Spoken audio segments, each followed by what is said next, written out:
தங்கமயில அமைதியா இருக்காங்க. அப்ப பாக்கியா வராங்க, வந்து கேட்குறாங்க. "ஏய் என்னடி அமைதியா இருக்க? அதையே யோசிச்சுட்டு இருக்கியா? உன் புருஷன் ஞாபகமாவே இருக்கியா?" அப்படின்னு கேட்குறாங்க. "அம்மா இப்போ உனக்கு என்னம்மா பிரச்சனை? நான் அமைதியா இருந்தா உனக்கு என்ன பிரச்சனைன்னு கேட்குறேன்" அப்படின்னு தங்கமயில் கேட்குறாங்க. "இல்லடி உன்னை பார்க்கவே கஷ்டமா இருக்கு. வயித்துல குழந்தைய வச்சுட்டு இருக்க. இப்போ போயிட்டு உன் வீட்டுக்காரர் வேணாம், எனக்கு அந்த குடும்பமே வேணான்னு சொல்லிட்டு இருக்க. இது நல்லா இருக்கா?" அப்படின்னு பாக்கியா கேட்குறாங்க. "நல்லாதாம்மா இருக்கு. நல்லா தான் இருக்கு. எனக்கு இந்த வாழ்க்கையே போதும். தேவையில்லாத என்ன கோவப்படுத்திட்டு இருக்காத. புரியுதா உனக்கு?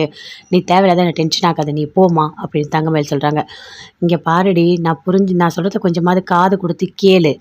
அப்புறம் அந்த உன்னோட மாமா இருக்கார்ல, அவரும் அந்த அஞ்சலி 2 பேரும் சேர்ந்து வந்து உட்காந்து உன்கிட்டயே பேசுவாங்க. நாங்க கல்யாணம் பண்ணிக்க போறோம்ன்னு சொல்லிட்டு. அப்ப என்ன பண்ணுவ? காஃபிலாம் குடுத்து வாங்கன்னு சொல்ல போறியா?" அப்படின்னு பாக்கியா கேட்குறாங்க.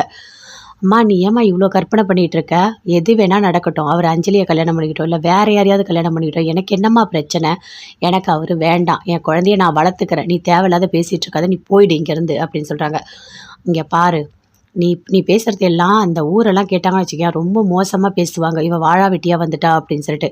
இப்போ உனக்கு என்னம்மா பிரச்சனை? நான் இந்த வீட்ல இருக்கிறது உனக்கு இப்ப பிரச்சனையா? நான் போயிடவா? நான் வீட்ட விட்டு போகட்டுமா?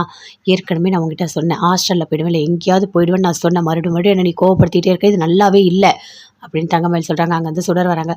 "அம்மா நீ ஏம்மா அக்காவ டென்ஷன் ஆக்கிட்டு இருக்க? விடும்மா, வாம்மா போலாம்" அப்படின்னு சொல்லிட்டு அங்கேருந்து கூட்டிட்டு போறாங்க.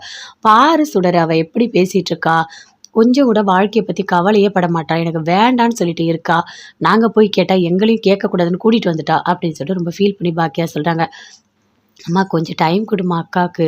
அக்காவ போட்டு படுத்தி எடுக்காத. அக்கா வயித்துல குழந்தை இருக்கு. அக்கா டென்ஷன் ஆகவே கூடாது. ஏற்கனவே மாமாவ பத்தி நெனச்சு நெனச்சு அக்கா வேதனைப்பட்டுட்டு இருக்கு. நீ இன்னும் கஷ்டப்படுத்துறியா? கொஞ்சம் பொறுமையா விடும்மா. எல்லா விஷயத்தையும் பொறுமையா விட்டா தானாவே சரியாயிடும். ஆனா நீ இருக்கா பாரு, அந்த விஷயத்த அப்படியே ஊதி ஊதி ஊதி பெருசாக்கிடுவம்மா" அப்படின்னு சுடர் சொல்றாங்க. "ஏய் நீ என்னடி அவளுக்கு சப்போர்ட் பண்ணன்னு சொல்லிட்டு என்ன பேசிட்டு இருக்க?" அப்படின்னு பாக்கியா சொல்றாங்க. அங்கருந்து அவங்க அப்பா வராரு. "சுடர் சொல்றதெல்லாம் கரெக்ட்டு தான் பாக்கியா. நீ தான் ரொம்ப பண்ணிட்டு இருக்க. விடு. அவ தான் வேணான்னு சொல்றால்ல தங்கமயில். தங்கமயில் என்ன சொல்றாளோ அத மட்டும் கேளு. நம்ம பொண்ணு பேச்ச தான் நம்ம கேட்கணும். புரியுதா? கொஞ்ச நாள் ஆறப்போடு. அதுக்கப்புறம் பார்த்துக்கலாம்" அப்படின்னு சொல்லிட்டு அவங்க அப்பா சொல்றாரு. "ஆமா வாயா வா. உன் பொண்ணு என்ன சொன்னாலும் சப்போர்ட்டுக்கு வந்துரு. சரியா? ஒரு ₹10 சம்பாதிக்க மாட்ட. வாய் மட்டும் நல்லா கிழிப்ப.